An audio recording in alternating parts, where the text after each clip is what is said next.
Hello, my name is Nathan Younger, and today I want to talk about presentations for adult learners.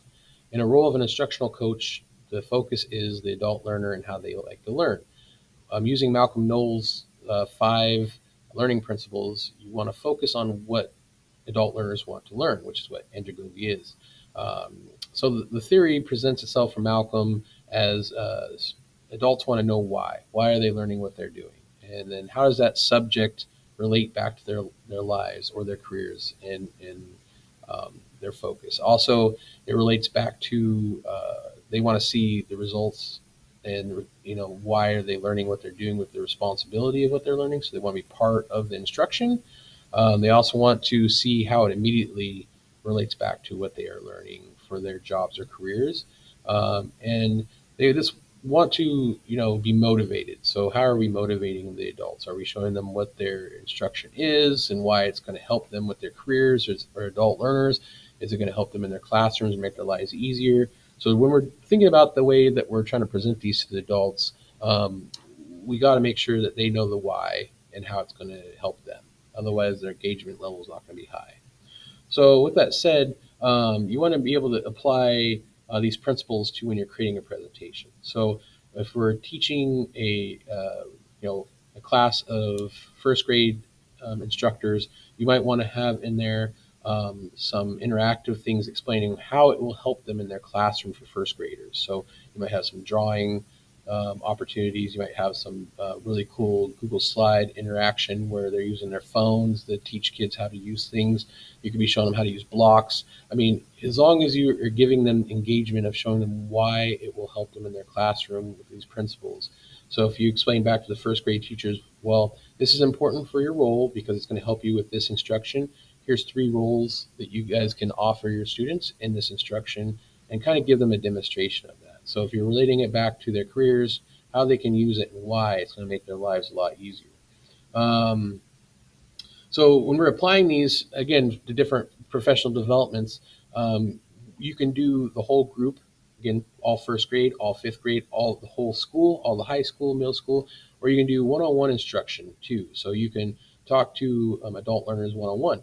What are you wanting to learn in your what are you going to be teaching in your class, and what is their role as an instructor, and what are they trying to get out of the coaching role. So if you listen to that feedback from a teacher and say, well, I really just want to work on my presentation skills, or I just really want to work on my one-on-one skills with students. You can do some role plays.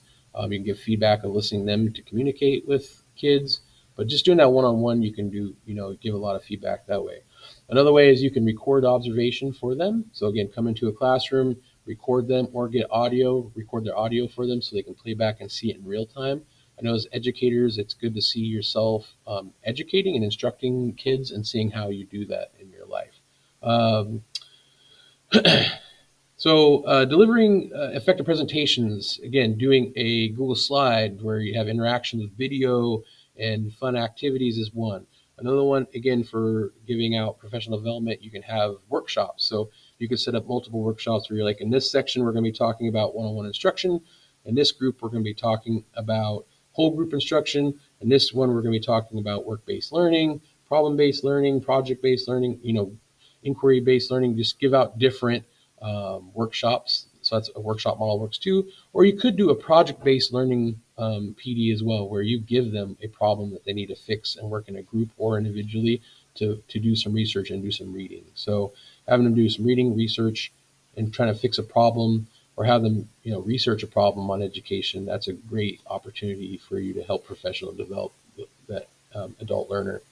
Um, so when you're trying to do presentations in front of adults, you want to make sure that you're unbiased and that you're focusing on the whole group. You don't want to focus specifically on gender, race, sex, and you want to eliminate all bias. And by doing that, you want to make sure that when you're doing your research and putting your presentation together, that you're making sure you're focusing on everybody and that you're not leaving anybody out.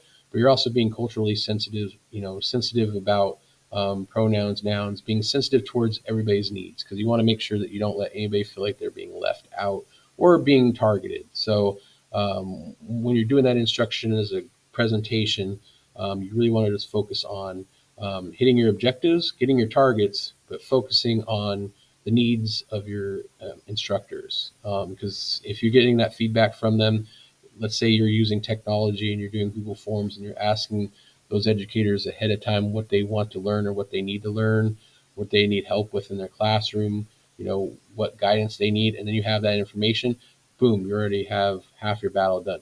If you know your context of your instructors, again, pronouns, nouns, sexes, all the different things of your context, then you kind of know what areas to stay focused on, and also not to let anybody be left out. So just being as culturally fluent and also being as diverse as possible with your presentation will make sure that you keep those skills successful, and you make sure everybody feels like they're learning something and being engaged.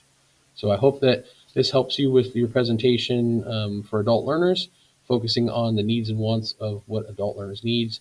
Again, what are they learning? How are they going to improve? And get that engagement from those adult learners. Thanks again.